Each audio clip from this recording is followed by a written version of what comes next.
ébobie devant l'effort superbe du démon de midi. Tenez, vous avez vu chaque été sur les plages ces jeunes gens qui sont dans la fleur de leur âge. Ils jouent au volleyball, ils sautent, ils sont agiles. Quand sauter à 20 ans, c'est pas difficile. Mais voilà tout à coup que le père de l'un d'eux, un homme de 50 ans, veut entrer dans le jeu. Ce démon de midi, lui, il est formidable. Il démontre au plan bec ce dont il est capable. À l'avant, à l'arrière, il donne de la voix. Quand le ballon surgit, il crie « Laissez le bras !» On le sent contracté. Mais ça, c'est parce qu'il rentre ce qui dépasse de son estomac et de son ventre. À cet âge, le champion fait souvent double effort. Le ventre, il se le rentre, et le ballon, il sort. Il donne au spectateur, en montant au filet, l'image du taureau qui ne veut pas dételer.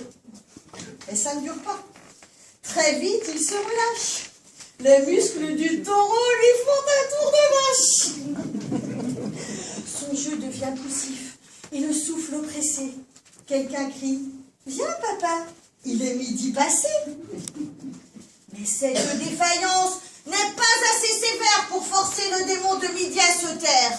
En d'autres occasions, il va se déchaîner. S'il invite par exemple une dame à déjeuner.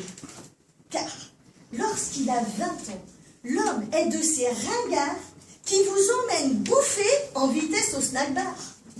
Quand vous mourrez de faim à en être malade, sans même vous consulter, il commande une grillade. Mais l'homme de 50 ans, quand il habite la France, ça, il vous vole jamais sur la question bouffetance. C'est là que tout à coup il dit à sa compagne qu'avec certains menus, il faut boire du champagne. Il vous commande des plats avec des tas d'épices. Quand il y a de la volaille, il vous propose la cuisse. Et s'il y a des radis, comme il a de la gigotte, il ne vous propose pas nécessairement la botte. Enfin, pas tout de suite en tout cas. Enfin quoi?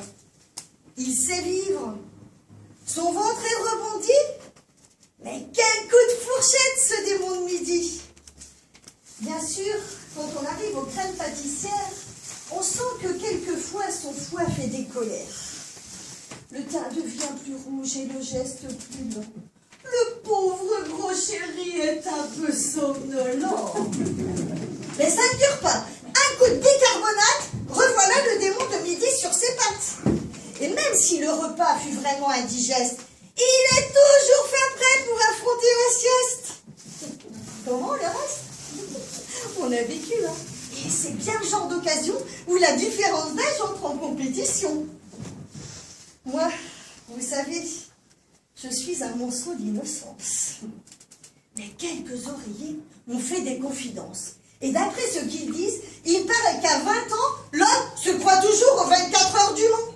Il est fou de vitesse et de toute évidence, il veut surtout gagner l'indice de performance. Mais l'homme de 50 ans apprécie la nature. Il prend son temps, même pour enlever ses chaussures. Et enlever ses chaussures, c'est d'ailleurs quelquefois pour un homme de son âge les coulisses de l'exploit.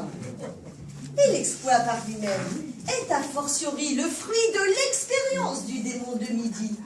Car pour de son moteur tirer le bénéfice, il s'arrête quand il faut à la station-service. Femmes qui m'écoutez, soyez donc raisonnables si vous avez en main ce modèle admirable, cet homme d'un certain âge, superbe dans l'effort. Ménagez-le surtout, sinon vous auriez tort. Ne l'accablez jamais de passion trop avide. Tant va la cruche à l'eau qu'à la fin, elle se vide.